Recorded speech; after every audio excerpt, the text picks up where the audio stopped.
Most of the people who clicked on this video know that a speedrun is a playthrough of a game, or part of it, in order to achieve the fastest time possible.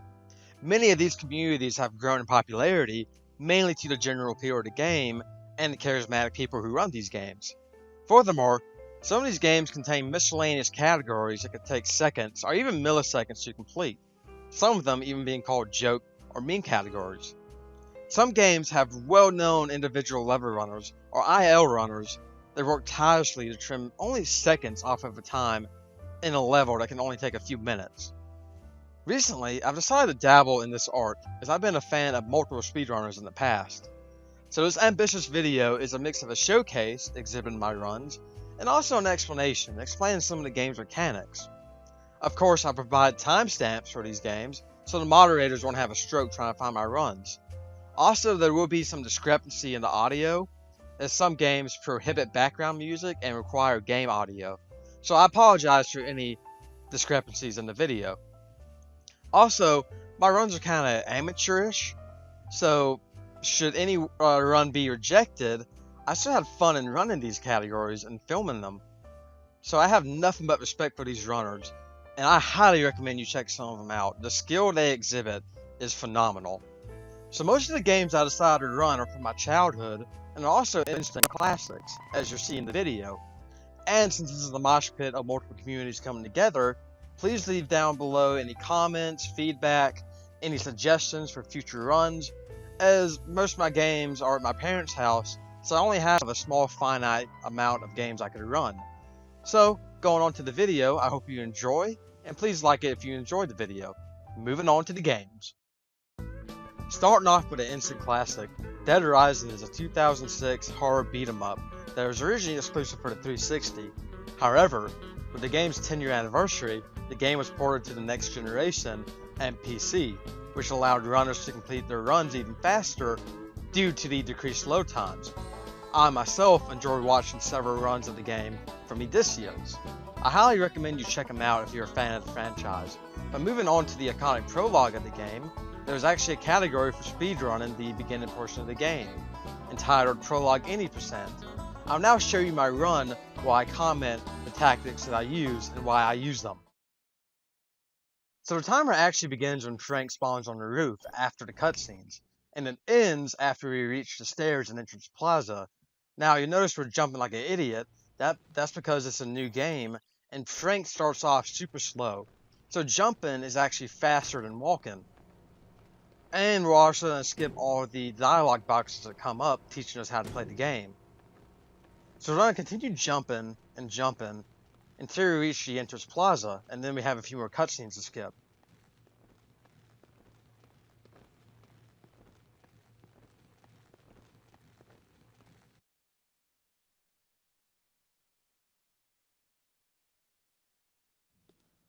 Skipping these cutscenes, we then move on to get items for the barricade, where there's another cutscene trigger. So we continue jumping over there.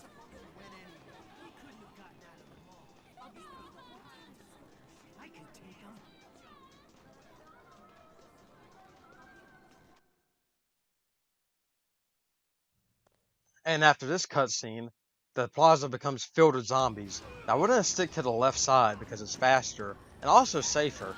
Now jumping still has the benefit of the speed increase, but also it helps us not get grabbed, as zombies will have a tougher time grabbing you. And if one grabs us, it's pretty much a run killer because it takes like 3 seconds to escape a zombie grab. But we end with a 127 and we're moving on. First place in this category is Me to G with 1 minute and 9 seconds, and total props to him. When it's all said and done, I really like running this game, or this category. I'm a big fan of the first Dead Rising. So we ended with a 127 in 5th place, beating my old time by 2 seconds. So it's not so bad. Now moving on to the next game.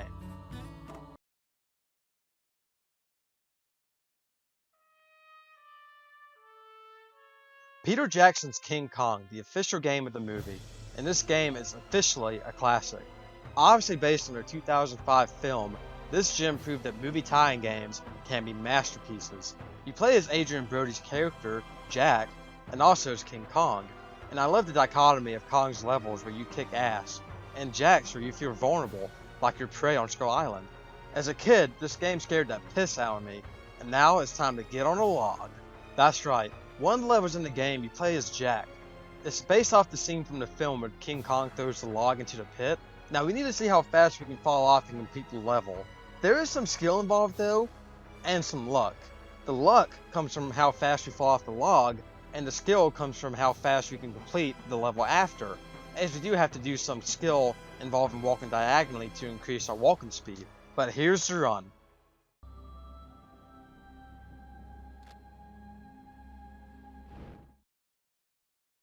Now we are playing on the 360 version, which maybe that'll help us with the load times.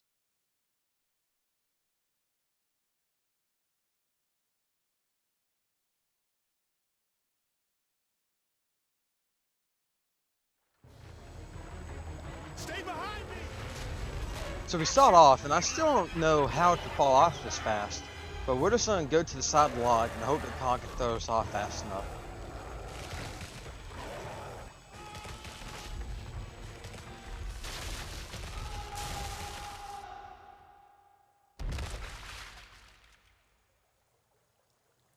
And there's a very long, unskippable cutscene in the middle.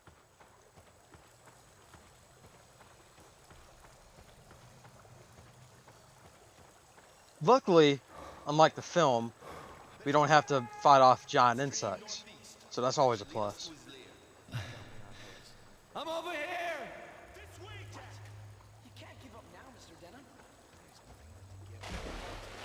Once we get into the stream though, we're going to try and move diagonally to move faster. I'm going back downstream. See if I can find a way back to the venture. What about Miss Darrow? We can't just Now these runs are counted by frames, so the time ends when the loading icon appears, after the screen fades to black. Now that's it. Quick aside, for my runs that require milliseconds to time, I use VSDC because Pinnacle doesn't have a millisecond option for timing, instead it only has frames. But I didn't anticipate Pinnacle Studio to be jealous and just not have any audio for any video I edit in VSDC. So I had to go back and time it in Pinnacle Studio. You can see here I time it in VSDC as well, that has milliseconds. So if a moderator wants to time it on their behalf, knock yourself out. Sorry for any confusion and any delays or any inconvenience. I just wanted to make this clear. Currently, UQ Harmonix has a time of 1:19 in first place. I also recommend seeing Monk and Monk, as both of them have really good content. But I did manage to beat my old time by a few frames. Now, a few milliseconds is a small victory, and I'm still in dead last. But I did enjoy running this game. I might go back and do a few more IL runs in the future for another video. To be fair though, I still don't know what I'm doing wrong. I might need to watch a few more videos. I don't know if my diagonal walking is a problem, my load times, or if I'm just having bad RNG with the log. But no matter what, I still enjoyed this game, and I love to play it casually too. So, we're gonna move on to the next game. Every kid in the early 2000s had at least one SpongeBob game, and this is one of the classics. Another movie tie-in game that proves these games can be unforgettable is the SpongeBob movie game. There are tons of skilled runners on this game, and I recommend you check them out. Personally, I watched Purple Foundation's runs of this game. There are many levels we can run, but today we're gonna run No Cheese, the first level of the game based on the intro to the movie. Yeah, this is back in the day when a 2-minute scene in the movie would be a whole level within the tie-in game. So, here's your run.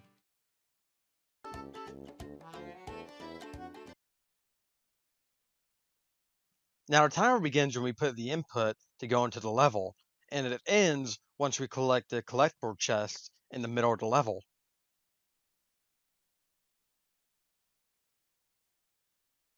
Now, once the game loads in, we're going to skip the first few cutscenes and jump to hopefully increase our movement speed. Never fear, good citizens of Bikini Bottom. The manager... Being the first level in the game, there's actually some somewhat advanced movement to get the best time possible. But I'm kind of a noob, and we're gonna ledge grab. It only loses a second. And we're also gonna skip this cutscene coming up that introduces a jellyfish. We're gonna try not to get hit, and usually you want to stay on the left side, but kind of messed up again. Now we try and store some momentum on the slide to jump and be careful not to die, and then we're gonna grab the chest, and that'll be it. Now I was gonna do any percent, which requires you to complete the level, but there is some advanced movement involved, which I kept on failing and failing. I need to watch some more videos to learn how to run this, but I definitely want to come back to it in a later video, and also some of the paddy wagon levels I might do. But generally, I enjoy this game, and I think speedrunning it is a blast. Maybe when I can do the movement that Jackalaka, Oofster, Purple, and the other runners do, maybe I can come back to this level in another video. But for now, moving on to the next game.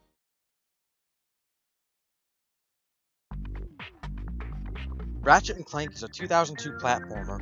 Among the many 3D platformers of the early 2000s, Ratchet and Clank immediately gained recognition among Sony's roster of exclusive games. As one of the more pivotal games I grew up with, you know it had to be on the list. Personally, I enjoy watching Zim speedruns of the game. Quick aside, at the time of writing the script, I did not anticipate my PS3 to have a stroke. At times, it is the laggiest game I've played. Other times, it's smooth, like the Fortress under Iridia and this section named Zora. But there has to be no enemies on the screen, so I was worried about the run. Also, my cutscenes were severely out of sync, which is also a problem I had with the SpongeBob movie game. However, one level of the game plagued most of our childhood, Blackwater City. At this point, you're still in the beginning of the game, but the game just throws a wrench at you. This section will begin to flood, and you will drown unless you escape. As a kid, I died many times at this part, but now it's time to come back, as there's a whole category assigned to it. There's an any percent and the 100%. We're going to do the any percent. The runners of this category, does this username Inazaki, use way advanced movement and exploits far too skilled for my playstyle, so I'm just going to haul ass and be content in last place while fighting the lag and the enemies. Here's the run. Now timer begins once you press this button, and we're just going to haul it. Using the helipad we can travel faster, and there's also going to be some movement involved that we can optimize our time.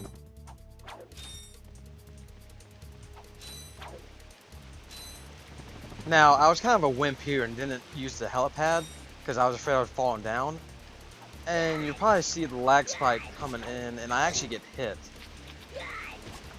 which could be a damage boost. I don't know if that's in the game or not. And this is where I thought I was gonna die. You see I almost drowned later.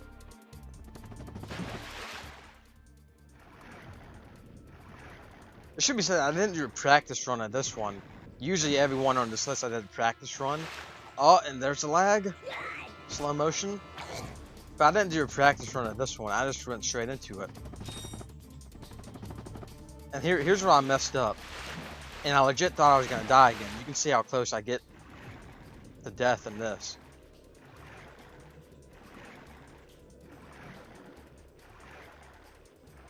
I legit thought I was gonna have to redo it.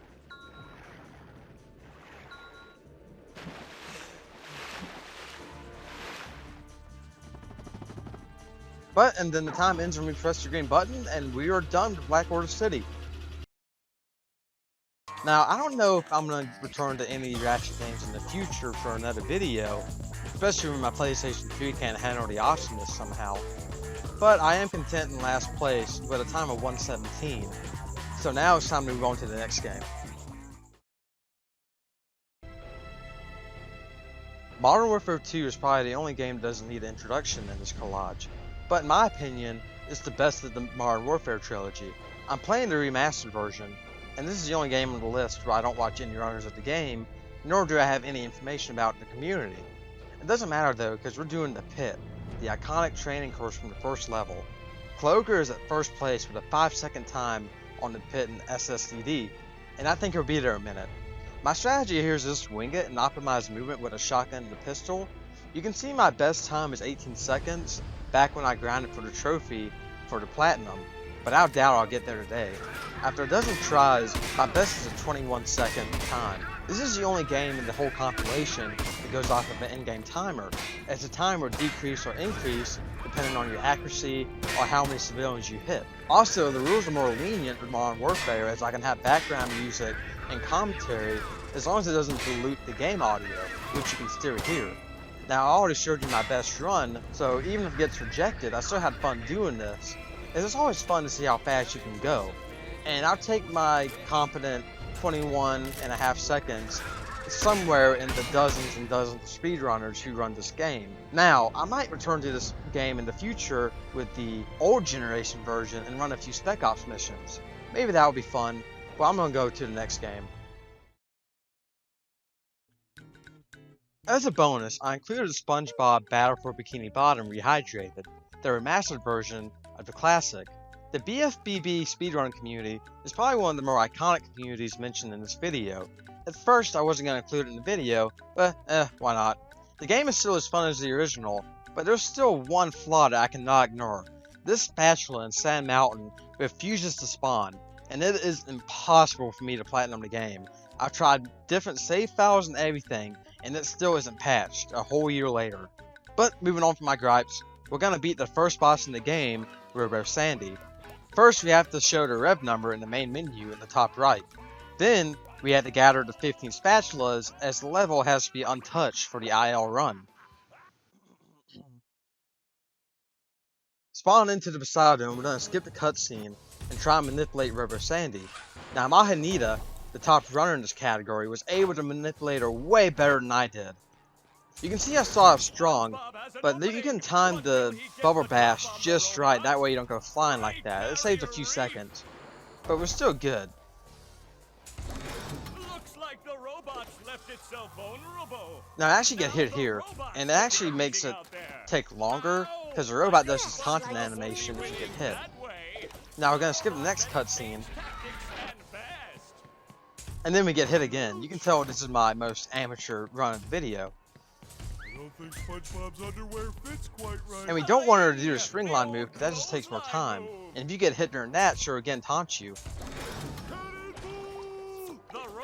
And also the head keeps on flying away from me, which is aggravating.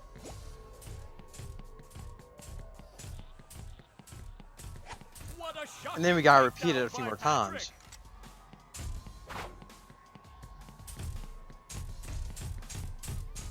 And you can see I very stupidly get hit there.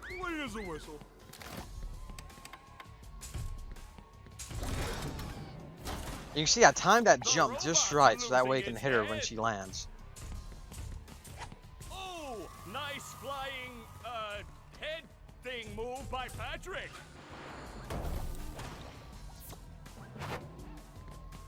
And I actually manipulated her there because she didn't do the spring line there. That's what you're supposed to do. Patrick has a big opportunity here. Then we skip the next cutscene, and we're back to SpongeBob.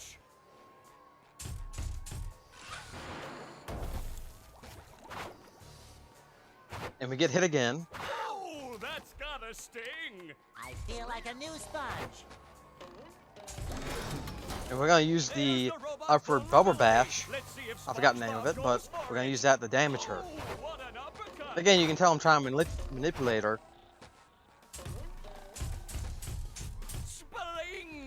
And I always get hit by that. Like, to this day, I have no idea how to avoid that. You got to time your jump just right. And I feel like an idiot every time. Nice move by SpongeBob. This match is just about over. Oh, that's gotta sting. Again, we almost die again because I'm an idiot. I guess SpongeBob won't be winning that way. Finally, we're gonna do.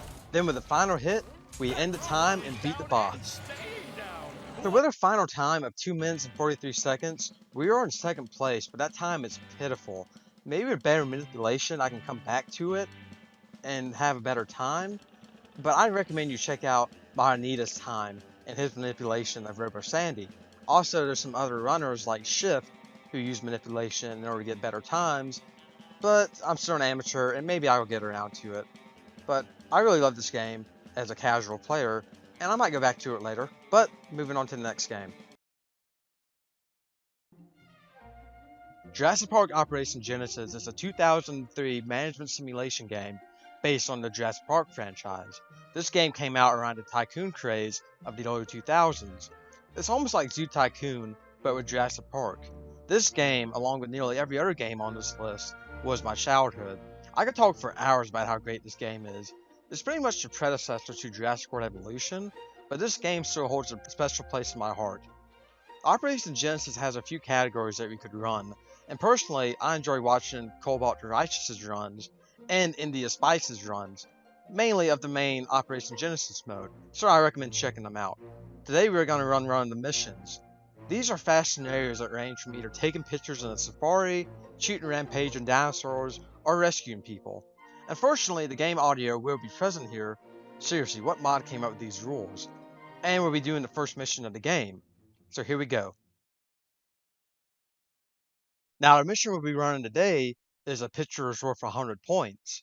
This is the first mission of the game, and it's very simple. All you have to do is reach 100 points, which is so easy in this mission. 1, 2, 3, 1, 2, 3, 1, 2, 3. These news stories are damaging our reputation.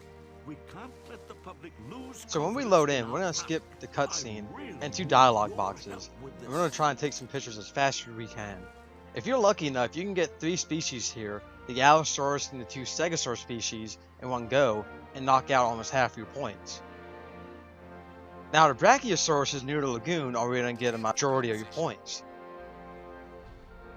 Taking these will get you around 60 points and finish off the mission. Now you just gotta wait on John Hammond to congratulate you. And we're gonna end off with about 32 seconds. Now, as a moderator for this game, I wish there was more runners in this category, or the game in general. So if you want to pick up your old copy of JPOG and run some missions, feel free. I'll verify them and put them on the leaderboard. Now at 32 seconds, I beat my old time by a decent margin, and I'm still first place. Now I might do other missions in the game for a future video, but that's neither here or there. We're about to go on to the next game. Aliens vs Predator Extinction is a real-time strategy game where you can manage and lead armies of either aliens, marines, or predators into combat with the other factions. I've played it a good bit, but I've never finished either of the 3 campaigns. Gustavo Predator is a main runner and moderator of this game, so I recommend checking him out. He also runs some other games that I grew up with. I wish I had a longer introduction of the game, but that pretty much wraps it up. Today we're going to be running through the first tutorial of the game. Gustavo has a time of 1:43 seconds. Will we beat it? Let's find out. Now I'm actually unsure when the timer begins because the game rules don't really specify. I just assume it's when I click on the tutorial button to begin it. Now we're going to skip the first cutscene of the game and go on to the gameplay. The gameplay view and the minimap in the lower right corner. Use the left. Mainly this first few sections is just navigating the minimap and completing some of the simple objectives. Notice that the selected marine has a status bar underneath his feet. Now I don't know if this is on your end as well, but my screen is having a stroke, it seems like. I am playing on PS3. So maybe that explains it. I had some graphical issues with my other games on PlayStation 2, but I didn't notice the issues until just now. Hopefully it's not too distracting. It just seems it seems like I'm drunk right now looking at the gameplay.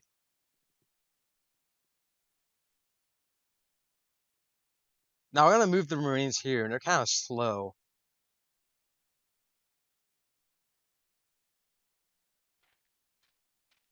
They really need to double time it. I guess they're not done past their PT test coming up. And now we're going to fight this alien and kill him. And they're going to kill these aliens.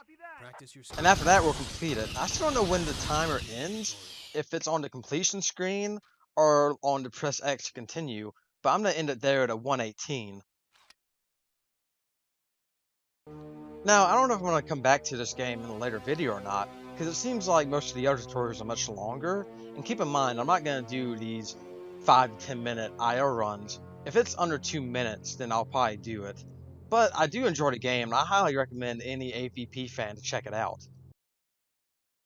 Thank you for watching the video. If you're a moderator, speedrunner, or just one of my subscribers, I thank you for watching the video. I don't care if you watch one of the runs or all of them. I hope you learned something and enjoyed watching me wail around and fail at some of them. But let me know what you guys think in the comments. Again, I'm open to any suggestions. I actually have a few ideas for a future video that I might do. So, I'll see y'all then. Y'all take care.